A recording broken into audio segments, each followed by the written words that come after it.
Champions লিগের knockout পর্বের play অফের প্রথম লেগে নাটক জমিয়ে শেষ মুহূর্তে ম্যানচেস্টার সিটির হৃদয় ভেঙেছিল রিয়াল মাদ্রিদ। 3-2 গোলের জয় নিয়ে মাঠ ছেড়েছিল স্প্যানিশ ক্লাবটি।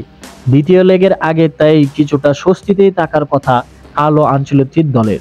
অন্যদিকে চাপ থাকলেও সিটি তৈরি চমক দেখাতে, তাতে ইউরোপিয়ান ক্লাসিকোতে রূপ নেওয়া এই ম্যাচে শেষ পর্ব দেখতে সমর্থকরাও তৈরি। সিটি সমর্থকদের জন্য আসার খবর, এই ম্যাচের ঠিক আগে প্রিমিয়ার লিগে সিটিকে আবার দেখা গেছে চেনা ছন্দেই। নিউক্যাসল ইউনাইটেডকে 4-0 গোলে শেষ ম্যাচে উড়িয়ে দিয়েছে তারা। হ্যাট্রিক করে নতুন সাইনিং মারমোস জানান দিয়েছেন দারুণ কিছুর। অন্যদিকে রিয়াল আছে নানা জটিলতায়। শেষ ম্যাচে ওসাসুনার কাছে লা লিগায় 1-1 গোলে ড্র করেছে, বার্সেলোনার কাছে হারিয়েছে লা লিগার শীর্ষস্থান।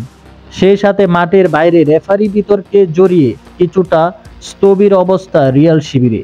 প্রথম লেগে দুই দলই করে গেছে একের পর এক ভুল।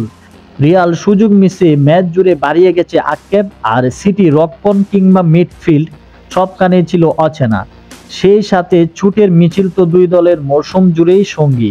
সব চাপিয়েও আরও একবার দুই দল উপহার দিয়েছিল পয়সা উসল এক ম্যাচই। ম্যাচ শুরুর দিন দুয়েক আগে গার্দিওলা বলেছিলেন তাদের সম্ভাবনা কেবল 1 ভাগ।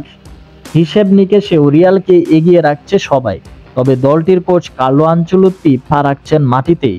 সে আসলেই মনে করে আমাদের সম্ভাবনা এতটা, আমাদের তেমন মনে হয় না। 99% সম্ভাবনা আমাদের নেই। আমরা হয়তো কিছুটা এগিয়ে আছি, তবে শেষ ম্যাচের মতো করে খেলতে হবে আমাদের, যেখানে দারুণ করেছিলাম আমরা। সিটি কোচ পেপ গার্দিওলা আশায় আছেন পারফেক্ট ম্যাচের। আমাদের পারফেক্ট একটা ম্যাচ খেলতে হবে, আমাদের আক্রমণ করতে হবে, গোল করতে হবে, এটাই আমাদের পরিকল্পনা।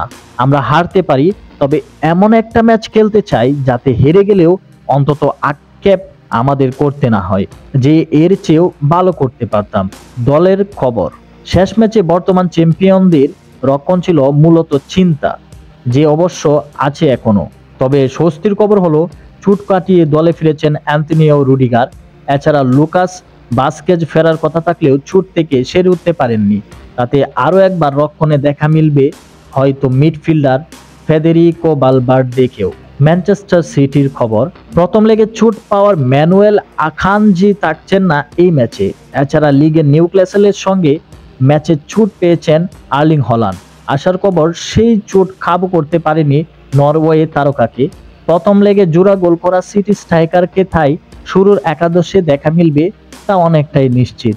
হেড টু হেড ব্যবধান, এখন পর্যন্ত চ্যাম্পিয়ন্স লিগে রিয়াল মাদ্রিদ ও সিটি মুখোমুখি হয়েছে 13 ম্যাচ, যেখানে দুই দল জিতেছে সমান 4টা, ড্র হয়েছে বাকি 5 ম্যাচে।